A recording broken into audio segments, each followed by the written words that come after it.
Hello friends, welcome to my channel.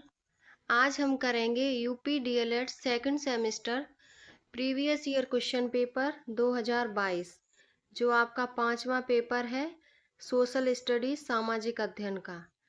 तो चलिए शुरू करते हैं आज के क्वेश्चंस। सबसे पहले आप हमारे चैनल को सब्सक्राइब कर लें। तो शुरू करते हैं। आज का पहला क्वेश्चन है, सबसे पहले ऑब्जेक्टिव करेंगे जो आपके 1 से लेके 15 तक है। तो आपका पहला क्वेश्चन है, हर्षचरित के रचयिता कौन थे? तो आपके ऑप्शंस हैं हर्ष, बाणभट्ट, बहुभूति, मातंग। आपका राइट ऑप्शन है बाणभट्ट। हर्षचरित संस्कृत में बाणभट्ट द्वारा रचित एक ग्रंथ है। इसमें भारतीय सम्राट हर्षवर्धन का जीवन चरित वर्णित है। ऐतिहासिक कथानक से संबंधित यह संस्कृत का सबसे प्राचीन ग्रंथ है। अगला प्रश्न है आपका, चालुक्य वंश का सबसे प्रतापी राजा कौन था? तो आपके ऑप्शंस हैं जयसिंह, रणराज, पुलकेशिन द्वितीय और पुलकेशिन प्रथम। आपका सही जवाब है पुलकेशिन द्वितीय। चालुक्य वंश का सबसे प्रतापी राजा पुलकेशिन द्वितीय को माना जाता है। अगला प्रश्न है आपका, वी प्रकार की घाटी नदी के किस मार्ग से बनती है? आपके विकल्प हैं ऊपरी मार्ग से, मध्य मार्ग से, निचले मार्ग से और नदी के मुहाने पर। तो आपका सही जवाब है ए, ऊपरी मार्ग से। वी आकार की घाटियां नदी के ऊपरी भाग में पाई जाती हैं, जहां नदी के दोनों ओर ढलान तीव्र होता है, मतलब तेज होता है। जहां ढलान, वहां वी आकार की घाटियां पाई जाती हैं। अगला प्रश्न है, पृथ्वी का औसत घनत्व है? आपके विकल्प हैं 2.2, 5.5, 9.5 और 9.4। तो आपका सही जवाब होगा बी। पृथ्वी का औसत घनत्व 5.5 है, जबकि भूपर्पटी का घनत्व लगभग 3.0 है। इस आधार पर यह निष्कर्ष निकलता है कि पृथ्वी के कोण का औसत घनत्व 5.5 से अधिक होगा। अगला क्वेश्चन है, भृगु का निर्माण कहाँ होता है? पहाड़ी भागों में, समूह के किनारों में और हिमानी क्षेत्र और मरुस्थल में। तो भृगु का निर्माण पहाड़ी भागों में होता है। आपका ऑप्शन ए सही है। समुद्री भृगु झुके हुए ढलान पर सीधे लहरों के टकराने से बनी ऊर्ध्वाकार ढलान है। हाइड्रोलिक कार्रवाई, घर्षण और रासायनिक घोल सब चट्टान के आधार के पास उच्च जल स्तर की तलहटी में कटौती करने का काम करते हैं और लगातार नीचे की ओर कटाव और क्षय, नीचे की तरफ पीछे हटने से चट्टानों के कारण बनती है। अगला क्वेश्चन है, प्रारूप समिति के अध्यक्ष कौन थे? तो आपके विकल्प हैं डॉक्टर भीमराव अम्बेडकर, डॉक्टर राजेंद्र प्रसाद, महात्मा गांधी और जवाहरलाल नेहरू। तो आपका सही जवाब होगा डॉक्टर बी आर अम्बेडकर। भारतीय संविधान की प्रारूप समिति के अध्यक्ष डॉक्टर बी आर अम्बेडकर थे। इसी समिति ने संविधान का प्रारूप प्रस्तुत किया। संविधान सभा 6 दिसंबर 1946 को हुआ था। अगला प्रश्न है, ज्वालामुखी उद्वार से प्राप्त द्रव पदार्थ का भूतल पर नाम है? तो आपके ऑप्शंस हैं स्याल, सीमा, निफे और लावा। जो ज्वालामुखी से जो द्रव निकलता है उसका भूतल पर क्या नाम है? तो उसे हम लावा कहते हैं। ज्वालामुखी के समय भूवर्ग में स्थित तरल पदार्थ को हम मैग्मा कहते हैं, और जब यही तरल पदार्थ धरातल पर आता है तो हम उसे लावा कहते हैं। अगला प्रश्न है, सापेक्ष आर्द्रता मापी जाती है? हाइड्रोमीटर, हाइग्रोमीटर, एनीमोमीटर और बैरोमीटर। तो हाइड्रोमीटर आपका राइट ऑप्शन बी है। हाइड्रोमीटर पानी के लिए होता है, हाइग्रोमीटर आर्द्रता के लिए और बैरोमीटर दाब के लिए। तो आपका राइट ऑप्शन है बी, हाइग्रोमीटर आर्द्रता मापी, जो मौसम विज्ञान में हवा में नमी या जल वाष्प की मात्रा मापने के लिए उपयोग किया जाता है। अगला प्रश्न है, सर्वाधिक लवणता वाला सागर है? आपके ऑप्शंस हैं कैस्पियन सागर, लाल सागर, मृत सागर और भूमध्य सागर। तो सर्वाधिक लवणता वाला सागर मृत सागर होगा, आपका ऑप्शन सी सही है। मृत सागर की अधिकतम लवणता प्रति 1240 है। इसमें नमक की इतनी उच्च सामग्री है क्योंकि यह उष्णकटिबंधीय क्षेत्र में स्थित है जो गर्म है और उसमें बाष्पीकरण की दर अधिक है। अगला क्वेश्चन है धन्वंतरी किस काल के वैद्य थे? तो आपके ऑप्शंस हैं मौर्य काल, गुप्त काल और महाजनपद काल और राजपूत काल। तो आपका सही जवाब होगा गुप्त काल। धन्वंतरी अपने शासनकाल के दौरान एक प्रसिद्ध चिकित्सक थे जो चंद्रगुप्त विक्रमादित्य के 9 हीरो में से एक थे। अगला प्रश्न है अलाउद्दीन खिलजी ने कितने वर्ष तक शासन किया? तो आपके ऑप्शंस हैं 10, 15, 20 और 5 वर्ष। आपका सही जवाब होगा 20 वर्ष। अलाउद्दीन खिलजी ने 1296 से 1316 या 20 वर्षों तक शासन करने वाले भारत में दिल्ली के खिलजी वंश का दूसरा सुल्तान था। अगला क्वेश्चन है मतविलास प्रहसन नामक पुस्तक के लेखक हैं। आपके ऑप्शंस हैं महेंद्र वर्मा, पुलकेशिन द्वितीय, नरसिंह वर्मन और राजराज प्रथम। आपका सही जवाब होगा महेंद्र वर्मन। मतविलास प्रहसन या सांवला एक एकांकी अभिनय संस्कृत नाटक है जिसके लेखक महेंद्र वर्मन है। अगला क्वेश्चन है जौहर प्रथा का प्रचलन था मौर्य काल में, गुप्त काल में, महाजनपद काल और राजपूत काल। तो जौहर प्रथा राजपूत काल में थी। आपका ऑप्शन नंबर डी सही है।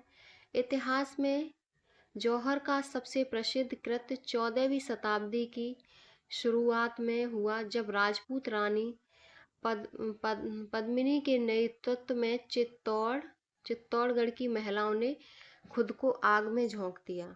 तो जौहर प्रथा का प्रचलन था। अगला क्वेश्चन है बजट जिसमें आय व्यय बराबर होता है उसे हम क्या कहते हैं? जीरो आधारित, संतुलित बजट, घाटे का बजट और बचत बजट।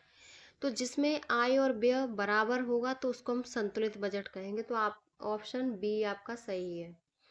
सरकार जमा आय के बराबर राशि खर्च कर सकती है, इसे संतुलित बजट के रूप में जाना जाता है।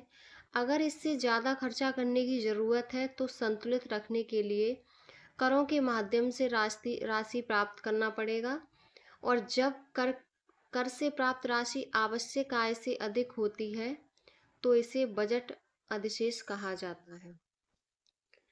अगला क्वेश्चन और आपका लास्ट ऑब्जेक्टिव क्वेश्चन है 15वां, भारतीय कृषि में निम्न उत्पादकता का कारण है। आपके ऑप्शंस हैं पिछड़ी तकनीकी, जोत का छोटा आकार, साग का प्रभाव, उपरोक्त सभी। आपका सही जवाब होगा उपरोक्त सभी। भारतीय कृषि में पिछड़ी तकनीकी, जोत का छोटा आकार और साग का प्रभाव ये सभी उत्पादकता का कारण है। अब आपके अतुलगोत्तरीय प्रश्न है। तो आपका पहला क्वेश्चन है अतुलगोत्तरीय 16वां, डेल्टा किसे कहते हैं? डेल्टा नदी अपने उद्गम से निकलकर बहते हुए अंत में किसी सागर या झील में गिरती है या किसी अन्य जल स्रोत में मिलती है तो उसके ढाल में जो कमी के कारण नदी के अपरदन द्वारा उत्पन्न अवसादों को अपने पर इकट्ठा करके जिससे एक त्रिभुजाकार आकृति का निर्माण होता है उसे हम डेल्टा कहते हैं। अगला प्रश्न है ज्वालामुखी कितने प्रकार का होता है? तो ज्वालामुखी भूपटल पर वह दरार है जिससे होकर पृथ्वी के अंदर का पिघला पदार्थ, गैस या भाप, राख इत्यादि बाहर निकलते हैं। पृथ्वी के अंदर का पिघला पदार्थ ज्वालामुखी से निकलता है। ज्वालामुखी का पहला प्रकार है सक्रिय या जत ज्वालामुखी। सक्रिय ज्वालामुखी वे हैं जिनसे समय समय पर विस्फोट जाया करता है, अर्थात जिनसे लावा गैस इत्यादि निकलता है। दूसरा है सुषुप्त ज्वालामुखी। ये वो ज्वालामुखी हैं जो शांत स्तंभ जाने पड़ते हैं पर उनके सक्रिय या जागृत होने की संभावना रहती है। ये ज्वालामुखी बड़े ही खतरनाक होते हैं। और तीसरा है मृत ज्वालामुखी। ये वो ज्वालामुखी हैं जो युगों से शांत हैं और जिनका विस्तार एकदम बंद हो गया है। बर्मा का पोपा, अफ्रीका का किलिमंजारो, दक्षिण अमेरिका का चिम्बुराजो, हवाई द्वीप का मीनाको और ईरान का कोह सुल्तान, ये सब मृत ज्वालामुखी के उदाहरण हैं। अगला क्वेश्चन है, वायुमंडल किसे कहते हैं? हमारी पृथ्वी चारों ओर से वायु की घनी चादर से घिरी हुई है, जिसे वायुमंडल कहते हैं। पृथ्वी पर सभी जीव जीवित रहने के लिए वायुमंडल पर निर्भर हैं। यह हमें सांस लेने के लिए वायु प्रदान करता है एवं सूर्य की किरणों के हानिकारक प्रभाव से हमारी रक्षा करता है, जिसे हम वायुमंडल कहते हैं। अगला क्वेश्चन है, सूर्याताप किसे कहते हैं? तो लघु तरंगों के रूप में पृथ्वी की ओर आने वाले सौर विकिरण को हम सूर्याताप कहते हैं।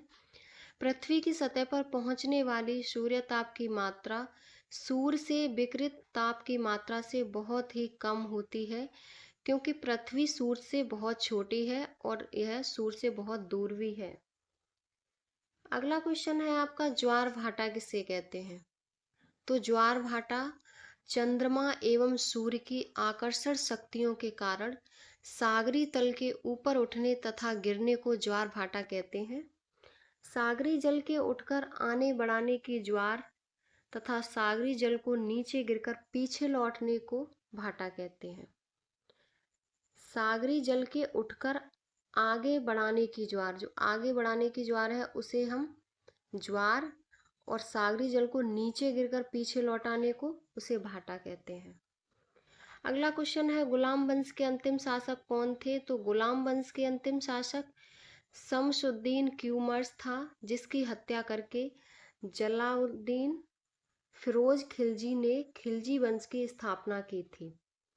गुलाम वंश का संस्थापक कुतुबुद्दीन ऐबक था। अगला क्वेश्चन है, कौटिल्य क्यों प्रसिद्ध थे? तो एक प्रकांड विद्वान तथा एक गंभीर चिंतक के रूप में कौटिल्य तो विख्यात ही, एक व्यवहारिक एवं चतुर राजनीतिज्ञ के रूप में भी उन्हें ख्याति मिली है। वंश के विनाश तथा मगध साम्राज्य की स्थापना एवं विस्तार में उनके ऐतिहासिक योगदान है। अगला क्वेश्चन है, चोल वंश का संस्थापक कौन था? तो चोल वंश का संस्थापक विजयालय पल्लव अधीनता में उदयपुर प्रदेश का शासन था। विजयालय की वंश परंपरा में लगभग 20 राजा हुए, जिन्होंने कुल मिलाकर 400 से अधिक वर्षों तक शासन किया। विजयालय के पश्चात आदित्य प्रथम, जो 871 से 907, परातंग प्रथम 907 से 955 क्रमशः शासन किया। अगला क्वेश्चन है, कुतुबुद्दीन ऐबक कौन थे? तो कुतुबुद्दीन ऐबक दिल्ली सल्तनत का संस्थापक और गुलाम वंश का पहला सुल्तान था। यह गौरी साम्राज्य का सुल्तान मोहम्मद गौरी का एक गुलाम था। गुलामों को सैनिक सेवा के लिए खरीदा जाता था। यह पहले गौरी के सैन्य अभियानों का सहायक बना और फिर दिल्ली का सुल्तान। इसने लाहौर को अपनी राजधानी बनाया और कुतुब मीनार की नींव डाली। इसने केवल 4 साल 1206 से 1210 ही राज किया। अगला क्वेश्चन है, आंतरिक शक्तियां किसे कहते हैं? तो जब आंतरिक विवर्तनिक शक्तियां क्षितिज दिशा में कार्यशील होती हैं तो तरंगें उत्पन्न होती हैं। इन तरंगों के कारण भूपृष्ठ की चट्टानों में भारी उथल पुथल होती है। धरातल पर बलन, भ्रशन व चटकन पैदा हो जाते हैं और घाटी व पर्वत भी बन जाते हैं। अगला क्वेश्चन है, भक्ति आंदोलन की उत्पत्ति के 2 कारण लिखिए। तो भक्ति आंदोलन के उदय के कारण सूफी संतों की उदार एवं सहिष्णुता की भावना तथा एकेश्वरवाद में उनकी प्रबल निष्ठा ने हिंदुओं को प्रभावित किया तथा जिस कारण से हिंदू इस्लाम के सिद्धांतों के निकट संपर्क में आए।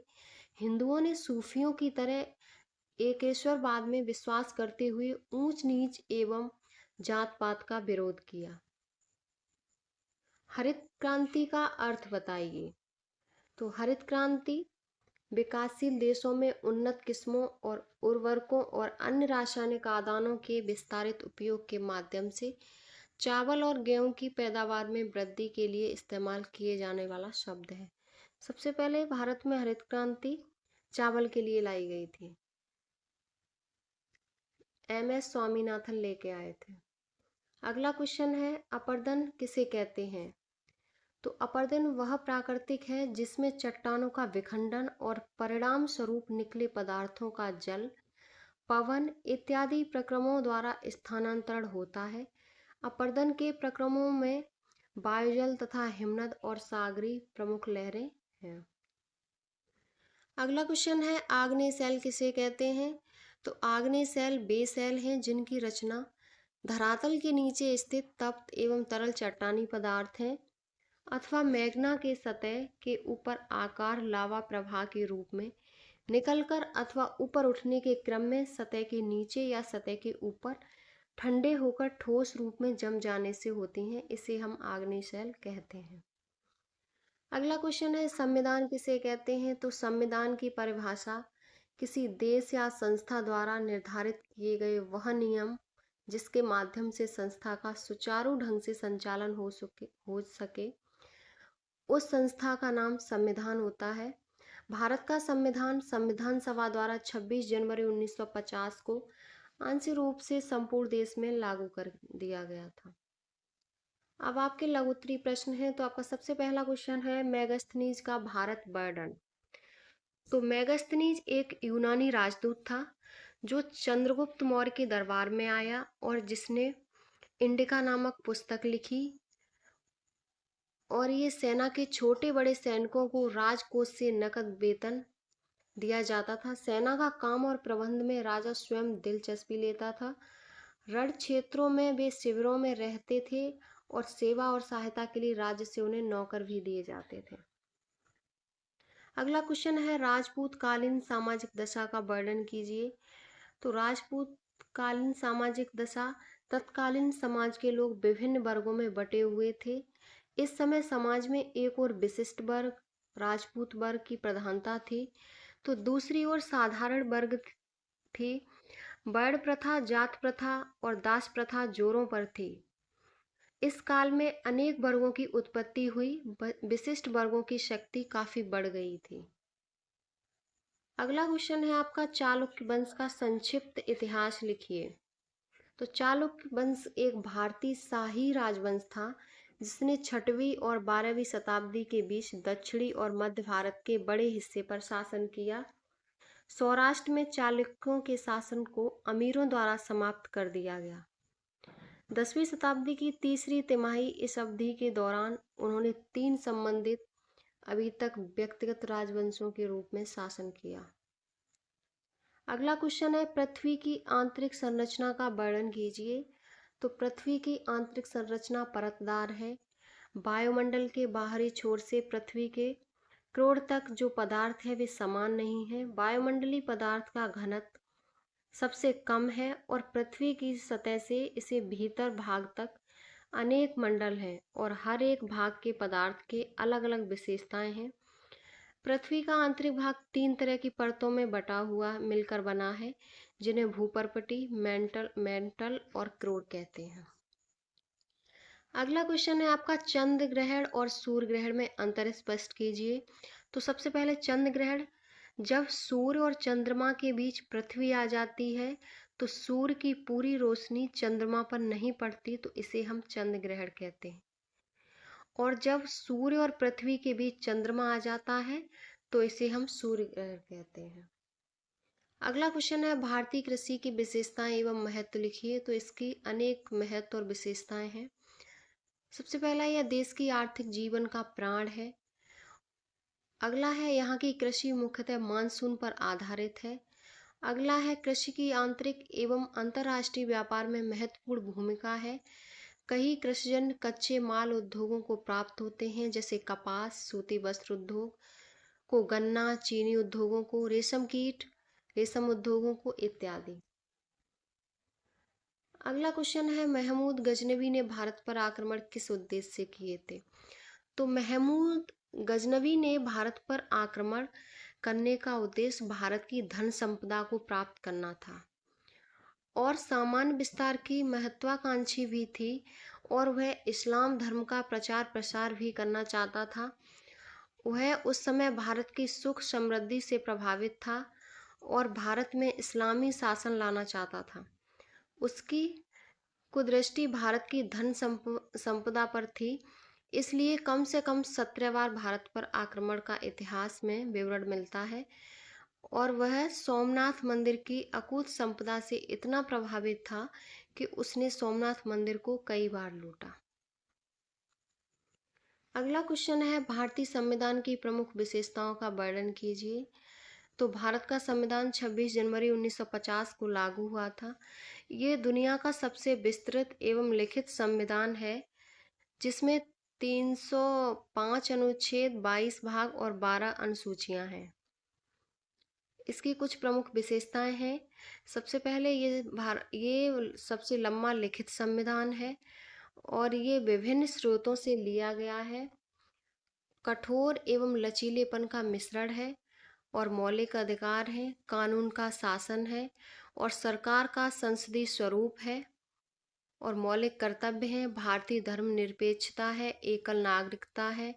अगला है स्वतंत्र निकाय है, त्रिस्तरीय सरकार है, सहकारी समितियां और आपातकालीन प्रावधान और सार्वभौमिक वयस्क मताधिकार और राज्य के नीति निर्देशक सिद्धांत, भारतीय धर्मनिरपेक्षता और एकीकृत और स्वतंत्र न्यायपालिका। ये इसी का क्वेश्चन का आंसर है, पूरा आप पढ़ लेना पीडीएफ से। अगला प्रश्न है, चोल प्रशासन की प्रमुख विशेषताओं का उल्लेख कीजिए। चोल प्रशासन की प्रमुख विशेषताएं, पहला है सम्राट अथवा राजा। राजा के सम्राट राज्य का सर्वोपदाधिकारी होते थे। शासन की शक्तियां उसी में निहित रहती थी, समस्त शासन का भार उसी पर होता था। इस प्रकार उसके अधिकार और शक्ति थे, इस पर भी वह तत्कालीन परंपराओं तथा रीति रिवाजों के प्रति निष्ठावान होकर शासन का संचालन और अधिकारियों से परामर्श लेता था। दूसरा है राज्य पदाधिकारी और तीसरा है स्थानीय शासन व्यवस्था। अगला और चौथा है लोगों के हित में कार्य और पांचवा है राजस्व व्यवस्था। अगला प्रश्न है, अशोक का जीवन परिचय देते हुए उसकी उपलब्धियों पर प्रकाश डालिए। सम्राट अशोक विश्व प्रसिद्ध एवं शक्तिशाली भारतीय मौर्य राजवंश के महान सम्राट थे। अशोक बौद्ध धर्म के सबसे प्रतापी राजा थे। अशोक का पूरा नाम देव नाम प्रियदर्शी देवताओं का प्रिय था। उनका राजकाल ईसा पूर्व 269 से 232 प्राचीन भारत में था। सम्राट अशोक की प्रमुख उपलब्धियां, पहले सिंहासन पर आरूढ़ होना। अपने पिता बिंदुसार की मृत्यु के बाद सत्ता संघर्ष के बाद अशोक मौर्य साम्राज्य का सम्राट बना। दूसरा शिलालेख, अशोक अपने शिलालेखों के लिए जाने जाते हैं, जो उसके पूरे साम्राज्य में स्तंभों और चट्टानों पर खुदे हुए थे। अगला है समाज कल्याण की नीतियां। अशोक ने सामाजिक कल्याण को बढ़ावा देने के लिए विभिन्न नीतियों को लागू किया, जिसमें अस्पतालों, पशु चिकित्सालयों और जानवरों के लिए अभयारण्यों की स्थापना शामिल है। अगला है बौद्ध धर्म का प्रचार। अशोक ने भारत और उसके बाहर जैसे श्रीलंका बौद्ध धर्म में प्रचार प्रसार में महत्वपूर्ण भूमिका निभाई। उन्होंने धर्म को बढ़ावा देने के लिए दुनिया के विभिन्न हिस्सों में मिशनरियों को भेजा और कई बौद्ध मठों और स्तूपों का निर्माण किया। अगला है मृत्यु और विरासत। अशोक की मृत्यु 232 ईसा पूर्व में हुई और उसकी विरासत आज भी कायम है। उन्हें भारतीय इतिहास का सबसे महान शासकों में से एक और शांति अहिंसा के चैंपियन के रूप में याद किया जाता है। ये आपके 40 क्वेश्चन हो गए सामाजिक अध्ययन के, और इसकी पीडीएफ पढ़ने के लिए आप हमारे टेलीग्राम चैनल को ज्वाइन कर लें, जिसकी लिंक डिस्क्रिप्शन बॉक्स में है। और अगर आपको हमारी वीडियो पसंद आई हो तो like, share, comment and channel को सब्सक्राइब कर लें। और सेकंड सेमेस्टर, फर्स्ट सेमेस्टर की वीडियो हमारे चैनल पे उपलब्ध है, आप वहाँ जाके पढ़ सकते हैं।